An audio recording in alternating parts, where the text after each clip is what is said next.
Fantastic পূজা হাবি baby. খুব সুন্দর একটা সকাল। আমরা আজকে একটা খুব সুন্দর নোটে শুরু করছি। I am super excited. আচ্ছা, কেউ শেয়ার করতে পারবেন কেন আমি super excited? Super excited at the same time little tensed. কেউ শেয়ার করতে পারেন কেন? ব্যাংকুয়েট ইভেন্ট তো চলো ঠিক আছে, ব্যাংকুয়েট ইভেন্ট একটা পার্ট, তাছাড়াও একটা গল্প আছে, তাছাড়াও একটা স্টোরি আছে। Recording in progress. যে why I am super excited। আজকে আমাদের যারা স্ক্র্যাপ বুক জমা দিয়েছিল তাদের রেজাল্ট বেরোবে, কিন্তু এই রেজাল্টটা আমরা লাইভ ডিক্লেয়ার করব ব্যাংকুয়েটে। আমাদের যিনি ম্যানেজার আছেন পার্থ, ও কালকে ম্যাডামের সঙ্গে শেয়ার করেছে যে আজকে আমি এটা টোটাল দিয়ে দেবো, কিন্তু আমরা সেটা ডিক্লেয়ার করব লাইভ অন দ্য ইভেন্ট। তো যারা যারা পার্টিসিপেট করেছেন, অ্যাকচুয়ালি আমার মনে হয় কে জিতলো কে হারলো এটা ইম্পর্টেন্ট নয়, হারা তো এখানে নয়, কে জিতলো বা জিতলো না এটা ইম্পর্টেন্ট নয়। ইম্পর্টেন্ট হচ্ছে পার্টিসিপেশন। আমার active participation is very very important. যখন আমি একটা কোনো কিছু জায়গায় পার্টিসিপেট করব, ওটা আমার কাছে খুব বড় ব্যাপার। যখন কার পলিসিতে আমি কাজ করেছিলাম, প্রচুর পুরনো ঘটনা, 2010 সালে, লাইক ইনিশিয়াল লেভেলে I was not that confident, কারণ 5 জন লোককে ভারতবর্ষ থেকে গাড়ি দেবে, আর আমি তখন একটা অ্যাভারেজ বিজনেস করতাম, নতুন, ইনফ্যাক্ট 2.5 বছর কাজ করছি। তো আদৌ এটা হবে কি হবে না এরকম একটা ফিল হতো। বাট আমার মনে হয়েছিল যে চলো আজকে এই 10, 15, 20 জনের মধ্যে তো পার্টিসিপেট করছি, এটাই বা কটা লোক করতে পারে, তো that is very very important. আচ্ছা, আপনারা এখানে একটুখানি চ্যাট বক্সে শেয়ার করতে পারবেন যে আমরা আমাদের বাচ্চাকে ছোটবেলা থেকে বেস্ট এডুকেশন কেন দেওয়ার চেষ্টা করি। দেখবেন, ইরেসপেক্টিভ অফ আমার সিচুয়েশন, আমি যেরকম সিচুয়েশনে বিলং করি, আমি যদি বাবা বা মা হই, আমি আমার বাচ্চাকে বেস্ট এডুকেশনটা দেওয়ার চেষ্টা করি, কারণ আমি ভাবি যে আমার সাধ্য অনুযায়ী যেটা বেস্ট স্কুল আছে সেই স্কুলে পড়বে। আনলাইক 30 ইয়ার্স ব্যাক, 30 বছর আগে বাবা মা নিয়ে গিয়ে পাড়ার শ্যামা সুন্দর স্কুলে ঢুকিয়ে দিত, যে ভাই এখানেই তুই পড়, এটাই আমার ক্যাপাসিটি, আমি এর বেশি করতে পারবো, কারণ ওনার চামচ নিয়ে তুই জন্মাসনি, আমিও জন্মাইনি। That was a very common dialogue. To make them independent, লাইফে ইন্ডিপেন্ডেন্ট করার জন্য এখানে হাবিব শেয়ার করছে। আপনাদের মতামত আমি জানতে চাইছি, আপনার মতামত, আবার আপনার মতামতের সঙ্গে 100% আমার মিলবে এরকম নয়, কিন্তু আপনাদের মতামতটা আমি এখানে জানতে চাইছি যে আমি আমার অ্যাজ এ পেরেন্ট, আমি আমার বাচ্চাকে কেন আজকে ডেটে বেটার স্কুলে ভর্তি করতে চাই। ফটাফট লিখতে হবে আপনার মতে। আচ্ছা, এখানে দীনেশ বাবু বলছেন বেস্ট কেরিয়ার দেওয়ার জন্য। ওকে,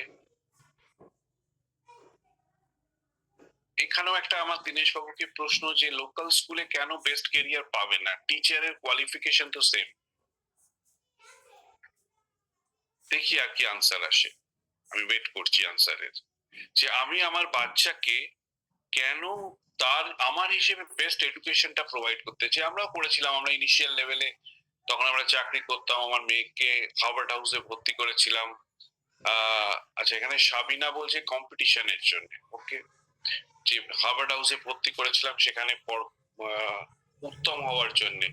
এখানেও আমার প্রশ্ন হচ্ছে যে তাহলে ওই শ্যামসুন্দর স্কুলে কেন উত্তম হবে না? জগবন্ধু বেস্ট এডুকেশন বলছে, ধ্রুবজ্যোতি বাবু লাইফ চেঞ্জ বলছে। আচ্ছা ধ্রুবজ্যোতি বাবু, আপনি যেটা আমাকে দিয়েছিলেন আপনার ডাউন লাইনের একটা কাজ, সেটা আজকে হয়ে যাবে। তো দেখুন, আমরা কিছু একটা ভেবে আমার বাচ্চাকে আমরা বেস্ট এডুকেশন দেওয়ার চেষ্টা করি, হ্যাঁ, একবার ভালো মানুষ হওয়ার জন্য, হ্যাঁ, আমাদের একটা ফোকাস থাকে, কিন্তু কোথাও গিয়ে কেন মনে হচ্ছে যে আমার ওই শ্যামা সুন্দর স্কুলটা ওই জিনিসটা পারবে না করতে, কেন আমার বাচ্চা ওখানে পড়লে কম্পিটিশনে পারবে না, কেন উত্তম হবে না, কেন আন্ডারস্ট্যান্ড, এখানে সুচিত্র বাবু বলেছে আন্ডারস্ট্যান্ড নিজেকে জানতে পারবে না। জগবন্ধু বাবুকে আমি জিজ্ঞেস করছি বেস্ট এডুকেশন কেন পাবে না। ধ্রুবজ্যোতি বাবুকে আমি জিজ্ঞেস করছি লাইফ কেন চেঞ্জ হবে না।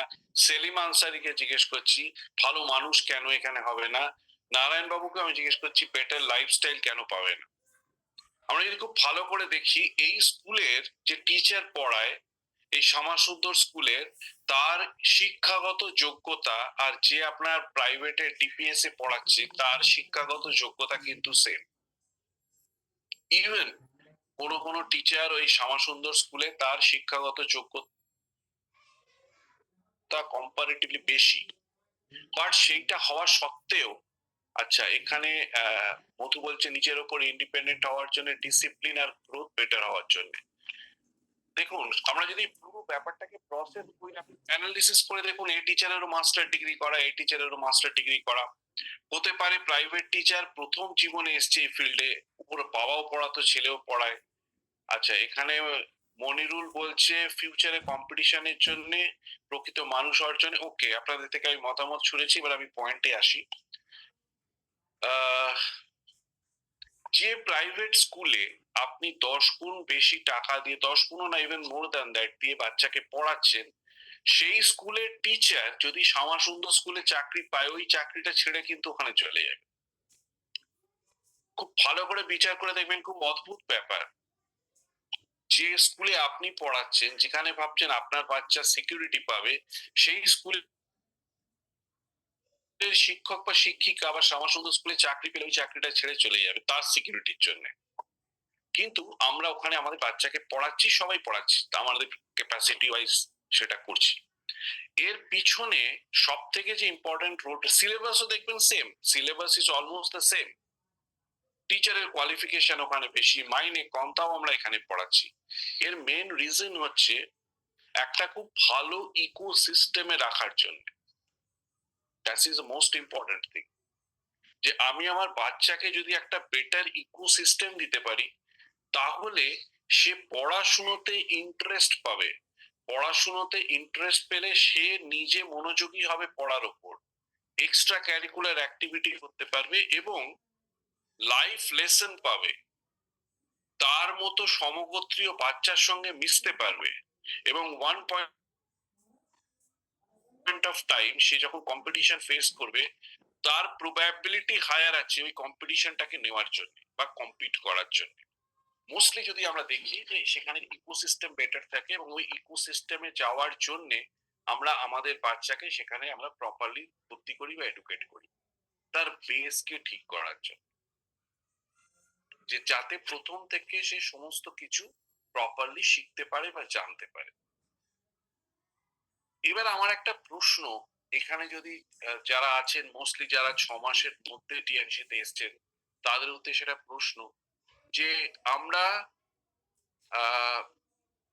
দেখবেন 6 মাস ছাড়া চেষ্টা করি কোথাও একটা বেড়াতে যেতে। ইভেন আমরা ছোটবেলাতে দেখতাম যখন পুজোর ছুটি আমার বাবা পেতেন, আমরা দল বল মিলে ট্রেনের টিকিট কেটে কোথাও একটা বেড়াতে যেতাম। এখন যেটা হয় ইউজুয়ালি 2 বার মানুষ ট্রাই করে তার ক্যাপাসিটি ওয়াইজ, একবার গরমকালে একবার শীতকালে। এই যে বেড়াতে যায় মানুষ তার নিজের সমস্ত কিছু কাজ ফেলে খরচা করে 5 থেকে 7 দিনের জন্য, ইভেন অনেক ক্ষেত্রে একটু বেশির জন্য, সেখানে তার প্রফেশনে হ্যাম্পার হয়, তার বাচ্চার এডুকেশনে হ্যাম্পার হয়, তার খরচা হয়, তার সত্ত্বেও মানুষ ওই বেড়াতে কেন যেতে চায়? এবং বেড়াতে যাওয়াটা বিরাট বড় ইন্ডাস্ট্রি আজকে, থার্ড লার্জেস্ট ইন্ডাস্ট্রি ইন্ডিয়ার। এবং কিছু কিছু কান্ট্রি আছে এই ইন্ডাস্ট্রির উপরে বেস করে চলে। আমার যেরকম বাজেট থাকে, সেটা আমার দীঘা পুরীও হতে পারে, মন্দারমণিও হতে পারে, আমার সিমলা কুলু মানালিও হতে পারে, থাইল্যান্ডও হতে পারে, ইউরোপও হতে পারে, সাউথ আফ্রিকা, অস্ট্রেলিয়া, আমেরিকা হতে পারে। আমার বাজেট ওয়াইজ আমি বেড়াতে যাওয়ার কথা ভাবি। তো এই যে আমরা বেড়াতে যাই, খরচা হয়, এখানে ইকোনমিক্যাল চ্যালেঞ্জ হয়, বাচ্চার পড়াশুনো এফেক্ট করে, আমাদের প্রফেশনে এফেক্ট করে, তা সত্ত্বেও আমরা এটা বেড়াতে কেন যেতে চাই? আচ্ছা এখানে হাবিব বলছে for recreation, okay, refreshment of mind. এখানে সেলিম আনসারি শেয়ার করছে যে আমরা কেন যেতে চাই এটা। কেমন, আমি এখানে আনসার চাইছি, আপনার মতো করে আপনি লিখুন। আচ্ছা মাইন্ড ফ্রি হওয়ার জন্য গৌরাঙ্গ বাবু বলছেন। আমরা যদি নর্মালি ভাবি, আমরা এই কারণে করি আমাদের নিজেদেরকে ডিটক্স করার জন্য। এক্সট্রা এনার্জি এখানে ধ্রুবজ্যোতি বাবু বলছেন, মৈত্রীষা বলছে চেঞ্জ অফ এনভায়রনমেন্ট। প্রত্যেকে আপনারা ঠিক, মাইন্ড চেঞ্জ। ওকে, প্রত্যেকে, পূজা বলছে মাইন্ড চেঞ্জ। আমরা প্রত্যেকে ঠিক আমার জায়গায়, কিন্তু আমরা যদি একটা নর্মাল ভাবি, আমরা 6 মাস ছাড়া নিজেকে ডিটক্সিফাই করার চেষ্টা করি। আজকে আমার প্রফেশনের হ্যাজার্ড, কি অফিস যাচ্ছে তার হ্যাজার্ড, নর্মাল মানুষ কি করছে, সকালবেলা উঠে তাকে বউ বলছে এই নেই, শোনো আজকে এই নেই ওই নেই এই নেই। ও আচ্ছা, বাজার যাচ্ছে, বাজার যাওয়ার পরে দেখছি যখন সব কেনা হয়ে গেল, 500 টাকা নিয়ে গেছিল পকেটে আর 50 টাকা পড়ে আছে, আবার বউয়ের ফোন আসছে, ধরবো কি ধরবো না করতে করতে থলো হলো, শোনো মাখনও ফুরিয়ে গেছে, পাউরুটিও নেই। তো যে 50 টাকা ছিল সেটাও দিয়ে এসে বাড়ি চলে এলো। আসার পরে এবার বউকে বলছে, আরে তাড়াতাড়ি করো, আমার দেরি হয়ে যাবে, রান্না হয়নি এখনো, তোমার একটা রোজকার সমস্যা। বলে সে চান করে খেতে বসে কোনো রকমে হাফ খেয়ে ছুটলো, অফিসে দেরি হয়ে যাবে, বাসে উঠে পড়লো। বাসে করে যখন সে ট্রাভেল করছে, বাসওয়ালা সাইড করে দিচ্ছে, কন্ডাক্টর সাইড করে প্যাসেঞ্জার তুলছে, আর সেই লোকটা চেঁচাচ্ছে। সে লোকটা যদি আপনি হন, আপনি চেঁচাচ্ছেন, এই তাড়াতাড়ি চল, দেরি হয়ে যাচ্ছে। লাস্টে কন্ডাক্টর তো বলেই বসলো, আরে আপনার অত তাড়া থাকলে ট্যাক্সি করে যান, বাস ধরেছেন কেন? ট্যাক্সিওয়ালাকে তাড়াতাড়ি যেতে বলবে, দেখুন আমি আমার মতো যাবো, আপনি দরকার লাগলে গাড়ি করে যান। অফিসে যখন পৌঁছলেন, 5 মিনিট দেরি হলো, আপনার বস বললো দেরি হলো কেন? আপনি বললেন হাওড়া ব্রিজে জ্যাম ছিল, অমন। বলে আর কতদিন হাওড়া ব্রিজ জ্যাম বলে চলবে ভাই? আপনি ভাবছেন যে চাপ বাবা, লাস্ট 1 সপ্তাহ টাইমে আসছি, 5 মিনিট দেরি হলো, তাতে জিজ্ঞাসা করুন, টাইম এলে তো বলে না যে গ্রেট কনগ্রাচুলেশন আপনি আজকে টাইমে এসছেন। আপনার বস এসে বলছে এই কাজগুলো কেন হয়নি, আপনি আপনার সাবঅর্ডিনেটকে বলছেন এই কাজগুলো কেন হয়নি। ওইভাবে আপনি বাড়ি ফিরে এলেন, বাড়ি ফিরে আসার পরে আপনার ওয়াইফ চা দিল, বলে দূর তোমার আজকে চায় চিনি বেশি। রাত্রিবেলা সিরিয়াল খুলে দিলেন, সিরিয়ালের মধ্যে চলছে যত এক্সট্রা ম্যারিটাল অ্যাফেয়ার। বউ পালিয়েছে অন্য মহিলার সাথে, অন্য পুরুষের সাথে, বর পালিয়েছে অন্য মহিলার সাথে, শাশুড়ি বউয়ের সাথে ঝগড়া করছে, শ্বশুর বৌমার দিকে কুদৃষ্টিতে দেখছে। আজকাল আবার একটা নতুন হয়েছে, এ পাড়ার মেয়ে ও পাড়ার মেয়েকে ভালোবাসতে আরম্ভ করেছে। এইসব চলছে। এই সমস্ত করতে করতে রাত্রিবেলা খেয়ে দিয়ে গিয়ে আপনি শুয়ে পড়ছেন, পরের দিনে সকালে সেম রুটিন। আপনার কি মনে হয় না একটা সুন্দর পৃথিবীতে আপনি টক্সিক এনভায়রনমেন্টের মধ্যে বাস করছেন? একটা ওয়ান্ডারফুল ওয়ার্ল্ড এর মধ্যে আপনি একটা টক্সিক এনভায়রনমেন্টে বাস করছেন। তো তার জন্য আমাদের মেন্টাল ডিটক্সিফাই করা ভীষণ ভীষণ দরকার বলে আমরা 6 মাস ছাড়া শান্তির খোঁজে ছুটি। বেশি একটা পরিষ্কার কথা হচ্ছে, শান্তির খোঁজে যাই, যে আমাদের মাইন্ড ডিটক্সিফাই করার জন্য। আচ্ছা, এই যে মাইন্ডকে আপনি 6 মাস ছাড়া ডিটক্সিফাই করছেন এবং এক একটা ডিটক্সিফিকেশনে 25-30 হাজার থেকে 1 লক্ষ টাকা খরচা করছেন, আপনার ফ্যামিলির ফিজিক্যাল হেলথের জন্য ডিটক্সিফাই করার কথা কতদিন আগে আপনি ভেবেছেন? আপনি যেরকম টক্সিক এনভায়রনমেন্টের মধ্যে থাকছেন, সিমিলারলি টক্সিক ফুডও রোজ আপনি কনজিউম করছেন। আপনার এখান থেকে ঢুকছে আর অ্যানাস দিয়ে বেরোচ্ছে এভরিডে। তার মধ্যে কি না কি আর্টিফিশিয়াল কালার আছে, পেস্টিসাইড আছে, জার্মিসাইড আছে, ওমেগা 6 আছে, এক্সট্রা পোড়া তেল আছে, বিভিন্ন ধরনের ফিলার্স আছে। তো এগুলো আমার বডি অ্যাবজর্ব করতে পারে না, পুরোটা বারও করতে পারছে না, বডির মধ্যে থেকে যাচ্ছে। এইবার আপনার চেস্ট পেন হচ্ছে, ডাক্তার বলছে পেসমেকার লাগাতে হবে, আপনি বলছেন ডাক্তার বদমাইশ, আমার 2 লাখ টাকা খরচা করে দিল। বাট আপনি তো এর জন্য দায়ী। আপনার বডির ডিটক্সিফিকেশন আপনি কতদিন আগে করেছেন? মাইন্ড ডিটক্সিফাই করার জন্য তো 50,000 টাকা খরচা করে দিচ্ছেন 6 মাসে। What about your body?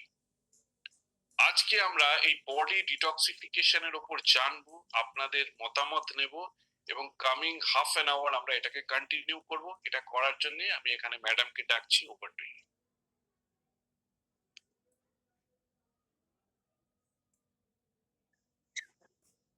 Okay. Okay, very good morning to all of you. আশা করি সবাই খুব ভালো আছেন। তো আজকে আমরা বেসিক্যালি স্যার এতক্ষণ যেটা বললেন সেটা হচ্ছে মেন্টাল ডিটক্সিফিকেশনের কথা বললেন। ডিটক্সিফিকেশন সব রকম ভাবে আমাদের আজকের ডেটে ইজ ভেরি ভেরি ইম্পর্টেন্ট, সেটা মেন্টাল হোক আর ফিজিক্যাল হোক। তো আমরা আমরা যে জায়গায় থাকি বা যেখানে আমরা যে ধরনের পরিবেশে আমরা থাকি, যে ধরনের খাওয়া দাওয়া আমরা করি অন রেগুলার বেসিস, তো সেইখান থেকে আপনাদের কি মনে হয় যে আমরা রেগুলার আমাদের এই পার্টটাকে কনসেন্ট্রেট করি যে আমরা আমাদের কিভাবে ডিটক্সিফাই করব? ডিটক্সিফাই করব মানে শরীর থেকে যত রকম যে বিষ যেগুলো আমাদের শরীরে রেগুলার বেসিস ঢুকছে, জানেন তো আমাদের শরীরে রোজ কিছু না কিছু ঢুকছে যেগুলো কিন্তু আমাদের শরীরের জন্য ইজ ভেরি ভেরি হার্মফুল, এবং আমরা সেটাকে প্রিভেন্টও করতে পারবো না। আমরা আজকে যে জায়গায় বিলং করছি সেইখান থেকে সেটাকে আমরা প্রিভেন্ট করতে পারবো না। তো কিন্তু আমি যদি একটু সচেতন হয়ে নিজেকে ডিটক্সিফাই করতে পারি, নিজের শরীর থেকে ওই যে হার্মফুল মেটেরিয়াল গুলো আমার শরীরে অন রেগুলার বেসিস ঢুকে পড়ছে সেইগুলোকে রিমুভ করার পদ্ধতি আমার জানা থাকে, তাহলে কিন্তু আমি নিজেকে অনেক ভালো রাখতে পারবো। এবং আমাদের যে সাবজেক্ট আছে, আমরা যে সাবজেক্ট নিয়ে ওয়ার্ক করছি বা টিএনস এর যে প্রোডাক্টস আছে, সেখানে ডিটক্সিফিকেশনের প্রোডাক্ট, ক্লিনজিং এর প্রোডাক্ট কিন্তু একটা ভেরি ইম্পর্টেন্ট রোল প্লে করে, যেটা কিন্তু আপনারা প্রত্যেকে জানেন। এবং এই ক্লিনজিং এর উপর বেস করে আমাদের কিন্তু বেশ কিছু প্রোডাক্ট আছে যেগুলো সঠিকভাবে কনজিউম যদি আপনি করতে পারেন, তাহলে ভেতর থেকে কিন্তু আপনি নিজেকে ক্লিন রাখতে পারবেন, which is very very important একটা হেলদি লাইফ লিড করার জন্য। তো আজকে আমরা এখানে যে কথাটা বলবো সেটা হচ্ছে অ্যাবাউট ডিটক্সিফিকেশন বা ক্লিনজিং। তো একটু ঝটপট করে আমাকে বলবেন যে আমাদের যে প্রোডাক্ট আছে সেখানে ক্লিনজিং কি কি প্রোডাক্ট আছে? আপনারা যদি আমাকে একটু হেল্প করেন, যে বেসিক্যালি আমি বলছি এখানে ইন্টারনাল ক্লিনজিং এর কথা, যে আমরা ইন্টারনালি কি করে। আচ্ছা, এখানে পূজা বলছে এফওএস পাউডার, আর কিছু আশিস বলছে ওপিসি। আমি যেটা করি, আমি অন অফ মোডটাকে করে দিই ওকে,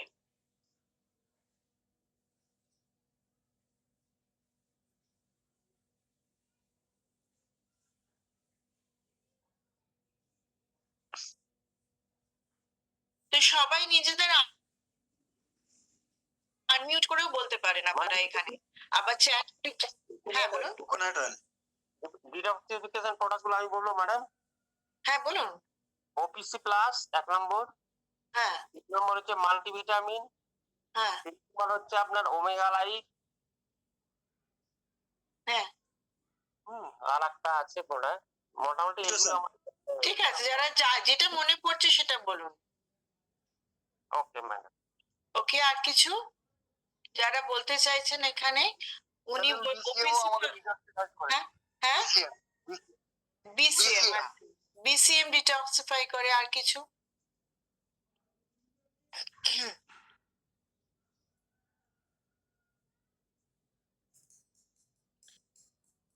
আমরা ডিটক্সিফিকেশন আমাদের শরীরকে ক্লিন কোন কোন প্রোডাক্ট গুলো দিয়ে করতে পারি? আচ্ছা, সুচিত্র বাবু এখানে বলেছেন টিপলি, পূজা বলেছে এফওএস পাউডার, আশিস বলেছে ওপিসি, মনিরুল বলেছে ওমেগা, রাম বলেছে চিটোসান, আচ্ছা হাসিবুর বলছে মাল্টিভিটামিন, আরিনা বলছে OPC, Sourav OPC, FOS powder, chitosan এগুলোর কথা বলছে, সমর এখানে ফস ওমেগার কথা বলছে, পল্লব বলছে ট্রিপলি, OPC, vitamins, omega, chitosan, Shipra বলছে ফস পাউডার, রুমা বলছে ওপিসি, এফওএস পাউডার, এফি plus coenzyme, high fibre, chitosan, Tanzim বলছে, সুশীলা বলছে কর্ডিসেপস, মধু বলছে FOS, high fibre, OPC plus, Manirul বলছে ওপিসি ওমেগা মাল্টিভিটামিনস এবং এখানে গৌতম বলছে হাই ফাইবার। ওকে, দেখুন তাহলে আমরা সবাই কিন্তু জানি আমাদের যে প্রোডাক্ট গুলো বেসিক্যালি ক্লিনজিং প্রোডাক্ট সেইগুলো কিন্তু আমরা জানি, কিন্তু এটাকে সঠিকভাবে ইউজ করা ইজ ভেরি ভেরি ইম্পর্টেন্ট। আমি সেই প্রোডাক্ট গুলো আমার বেসিক্যালি ক্লিনজিং এ যদি আমি আসি, আচ্ছা ক্লিনজিং কত রকমের হয়? আমি কি শুধু মানে আমার ইন্টেস্টাইনাল ক্লিনজিং এর কথা এখানে বলছি? না, আমার intestinal cleansing is very important, কিন্তু তার সঙ্গে সঙ্গে ব্লাড পিউরিফিকেশন ইকুয়ালি ইম্পর্টেন্ট। এখানে যেহেতু আপনারা ট্রিপলির কথা বললেন, ভেরি ইম্পর্টেন্ট প্রোডাক্ট, কারণ এটাকে বলাই হয় rust remover of the bones. Bones এর মধ্যে যে রাস্ট ধরে যাচ্ছে, যে মরচে পড়ে যাচ্ছে, সেটাকে কিন্তু আবার ট্রিপলি সরাতে পারে। আপনারা যদি মাল্টিভিটামিনের